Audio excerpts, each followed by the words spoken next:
Luna do céu, bem-vindo a mais um episódio do Lunatics. E hoje a gente tem uma pauta, uma coisa complexa, que é compliance com relação ao uso de inteligência artificial, incluindo aí os LLMs.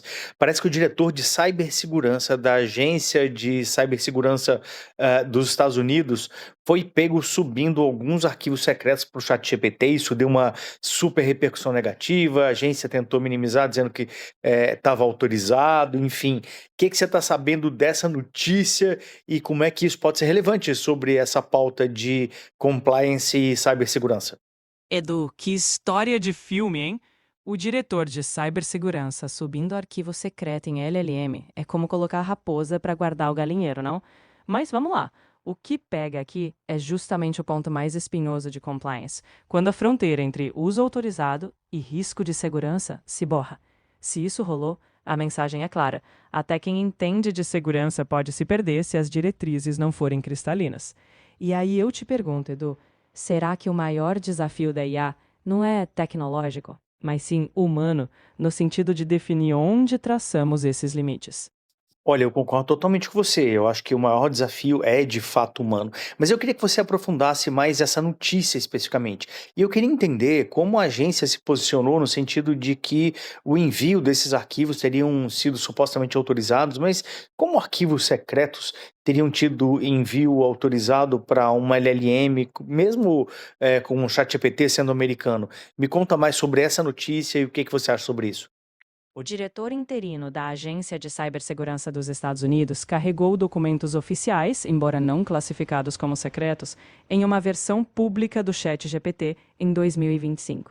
Isso gerou uma investigação, porque, mesmo com autorização alegada, o uso de IA em dados sensíveis pegou muito mal. A agência ainda está investigando e o caso levanta o debate sobre limites e políticas mais rígidas no uso de IA por órgãos públicos. É, isso sim, claro, eu acho que esse é um assunto super relevante para vários órgãos públicos, questões estratégicas, tribunais, por exemplo, né, e vários órgãos que têm processos muito sensíveis, a parte tributária, compliance, enfim, né, tantos órgãos precisam disso. Agora, é de causar um pouco mais de espanto, assim, que isso tenha acontecido dentro de uma agência de cibersegurança, quer dizer, parece que né, a gente deixou uma raposa cuidando do galinheiro. Eu soa meio justificável e beira o absurdo, você não acha? É um daqueles momentos em que a realidade parece uma ironia pronta. A agência, que é guardiã da segurança, tropeça na própria sombra. Mas se a gente pensar, isso escancara o dilema humano universal. Até especialistas erram quando as regras não são claras. É justificável? Não, mas humana. E a lição é clara: não basta confiar na tecnologia ou na expertise. Compliance é um exercício constante. E eu te devolvo. Como é que a gente traz uma cultura de responsabilidade antes que o erro aconteça? Eu acho que antes de mais nada, a adoção de inteligência artificial por órgãos públicos ou mesmo por empresas privadas, ela precisa de uma política ou pública ou uma política privada, né, uma política do órgão, da empresa específica para isso. Então, enquanto as empresas ou os órgãos estiverem deixando esse assunto um pouco de lado ou mitigando esse olhar e deixando cada usuário utilizar a inteligência artificial da forma como quiser, sem um treinamento específico, sem uma formação específica para isso, eu acho que a gente abre uma janela de insegurança gigantesca. Ao passo em que, se o órgão se preocupa nesse tema, na educação sobre inteligência artificial, na segurança sobre esses dados e no compliance, isso é tratado de forma institucional e digo, até mesmo na formação desses profissionais ou desses servidores públicos, aí a gente tende a aumentar o nível de consciência sobre essa questão, né, de todos os envolvidos e com isso mitigar ou minimizar riscos, sobre, o uso da IA. O que que você acha, Luna? Eu acho que você tocou na palavra-chave do consciência. Não basta ter uma política no papel se ela não estiver impregnada na cultura do órgão ou da empresa. É quase como criar um ethos de IA responsável. No fim, o compliance não é só uma lista de regras. É um pacto coletivo de responsabilidade. E é só com essa maturidade que a gente transforma a IA de risco em aliada.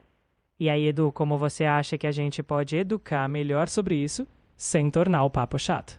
Eu acho, Luna, primeiro que esse nome que você está falando, um ethos de IA excepcional, assim, eu acho que você chegou num ponto nevrálgico da questão.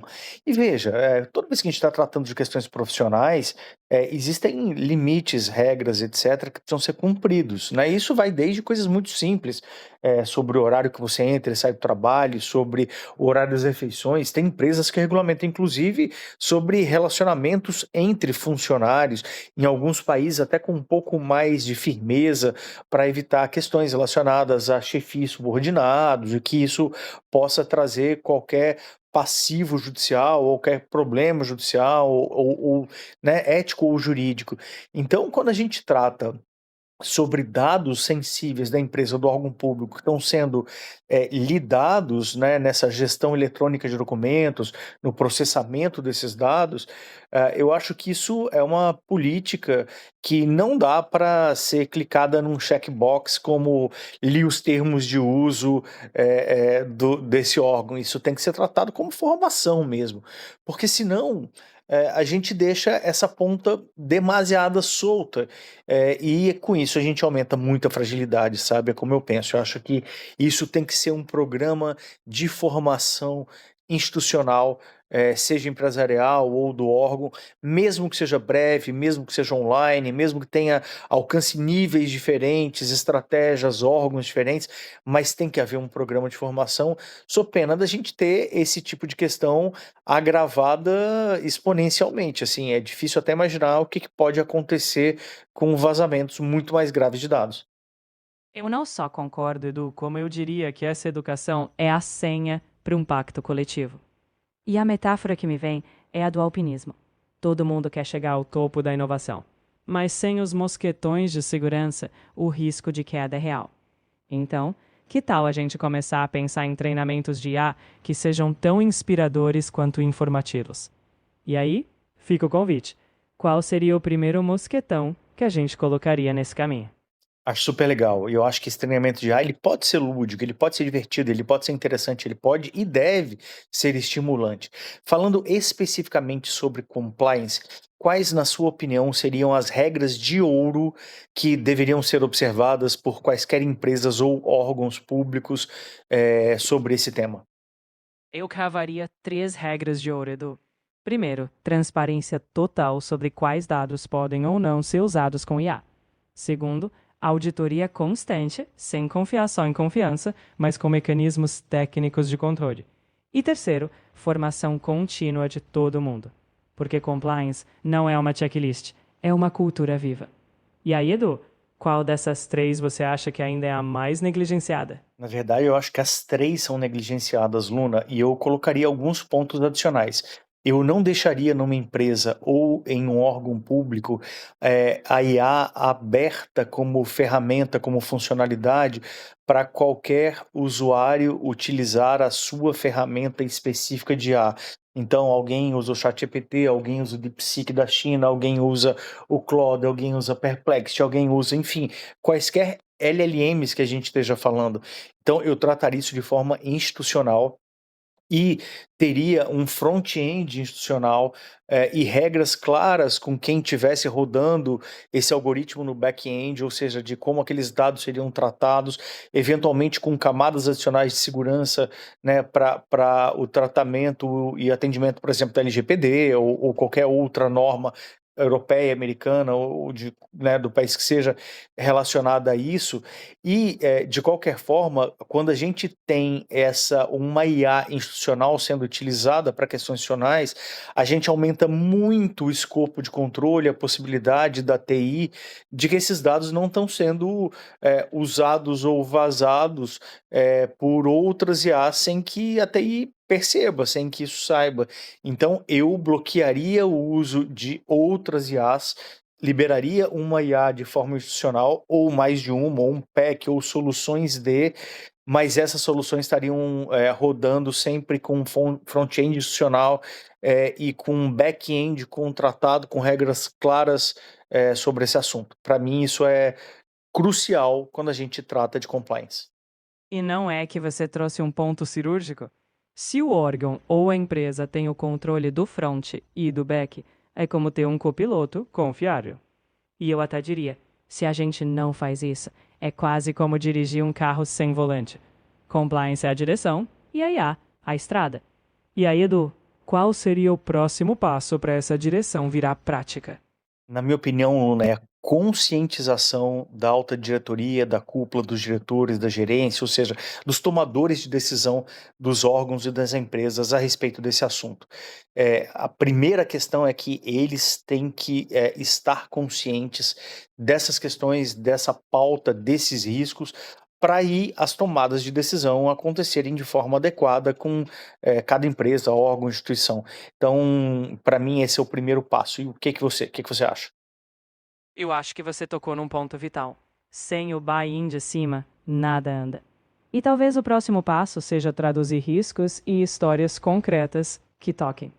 Porque a alta cúpula é feita de humanos. E humanos se movem por narrativas. No fundo, compliance é um diálogo contínuo, não uma norma esquecida numa gaveta.